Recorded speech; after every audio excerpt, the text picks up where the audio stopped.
இன்னைக்கு துணை முதலமைச்சர் அப்போது வேண்டுமென திட்டமிட்டு அதிமுக அவதூறு பிரச்சாரம் வருகிறார். ஒரு படத்தில் ஒரு பாட்டு இருக்குது, இரவில் ஆட்டம் பகலில் தூக்கம், இரவனில் ஆட்டம் பகலில் தூக்கம், இதுதான் எங்கள் உலகம், எங்கள் உலகம் இதுதான் ஒரு பாடல் வருது. அது மாதிரி இன்று இருக்கின்ற துணை முதலமைச்சர் இரவுல பகல்ல நாட்டு மக்களையே பார்க்காத முதலமைச்சர். இன்னொரு படி போல மேல போய் இன்ஸ்டாகிராம், அந்த இன்ஸ்டாகிராம்ல அவர் ஒரு போஸ்டுக்கு லைக் போடுறார், போஸ்டுக்கு லைக் போடுறார். அது என்னன்னு நீங்களே முடிவு செஞ்சீங்க.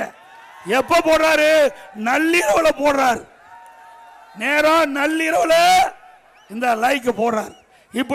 இப்படிப்பட்ட துணை முதலமைச்சர் நாட்டுக்கு தேவையா?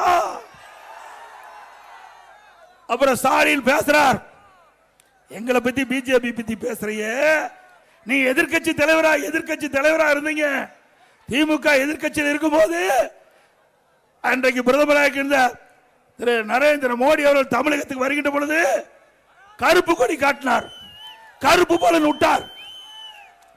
பிறகு திமுக ஆட்சிக்கு வந்த பிறகு வெள்ளை குடை பிடித்தார், வெள்ளை குடை பிடித்த வீரமகன் வருதான்.